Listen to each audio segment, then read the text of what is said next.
If as grown-ups we have difficulty handling these painful experiences, how can children handle them?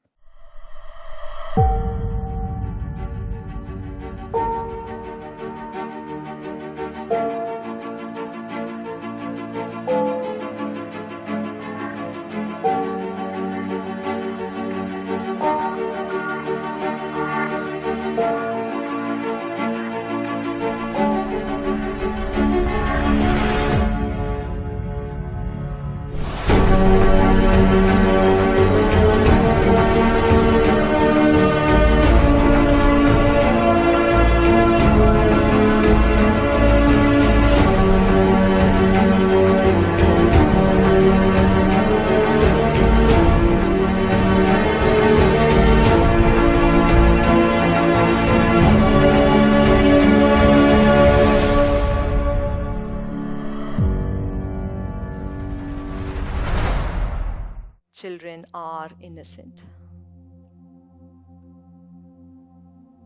They can't handle judgment.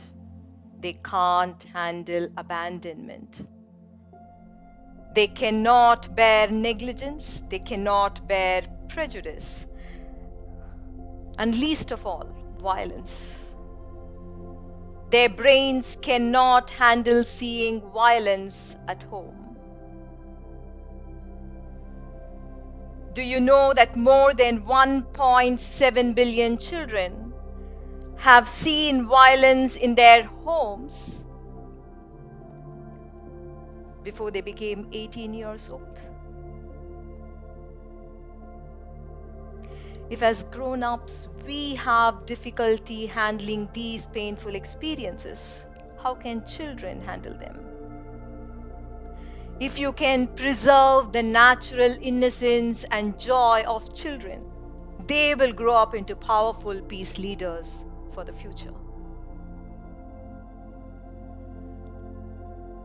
Today, I want to ask every one of you to rise up to a greater dharma and do one selfless act of service to the world. I want every one of you to spread this message to the world. That children must be given as much love and hugs and appreciation until they are 7 years old. If parents can do this, these children will grow up into peaceful adults.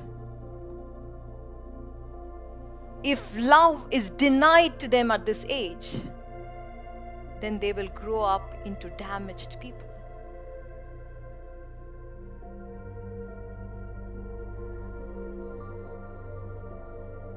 To me, Satyarthiji is one of those rare peace leaders who has discovered his dharma. He is fulfilling his dharma of protecting the innocence and the future of world's children. Namaste, Satyarthiji. Namaste, namaste, Krishnaji. Satyarthiji, shall we get into our conversation? Thank you so much. It's my pleasure and honor to be with all of you.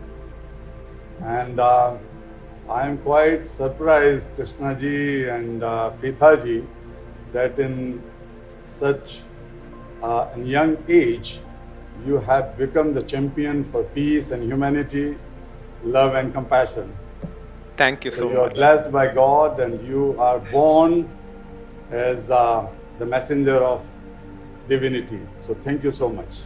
Thank you. I have read your work and I've seen your work, and it is undoubtedly your heart is so big. It is not easy for someone to go out there and do things for someone else. People think, people calculate, and people go through 100 questions before they can do the smallest action possible. But your heart has awakened so much that you're able to just connect to any child and go out there and help children. So in that context, what is the one action you want people to take to protect children of our world?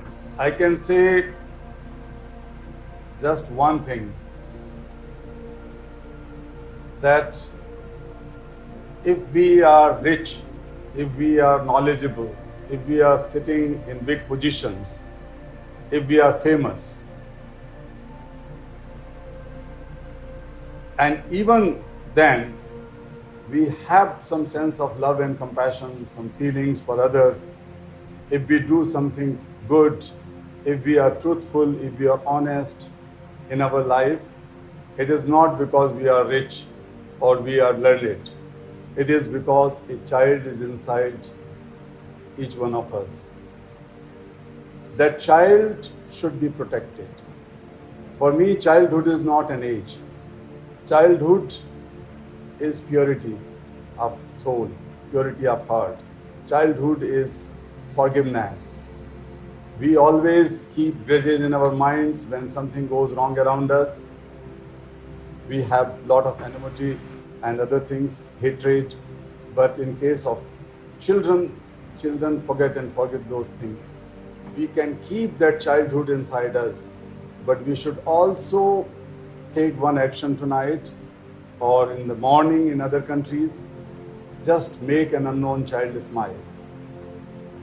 Think of your own childhood. Keep that child inside yourself. Protect, nurse that child.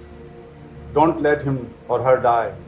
And same thing could be done with an unknown child. Think, how can you make a smile on the face of that child? I'm sure they've got that message, Satyarthiji, and it's a beautiful message. And I think it's a very simple act. If we can really make one child smile every day who is not your child, I think this world will definitely become a better place. It's a great message from you, Satyarthiji. Thank you so much. Just like he has an awakened heart, all of us must have that awakened heart and awakened consciousness to really make a difference and make this world a better place. So for that to happen, you need to again meditate and move into this deep state of peace. The pain that children and young people of the world suffer will become part of the thought sphere of humanity. This will flow into people for generations to come as thoughts of anger and violence. As we meditate for peace for all aspects of life, this thought sphere of humanity will become infused with peace and prompt peacefulness. It is the dharma of every one of us to meditate for peace in the world. Remember, peace is either for all or for none of us.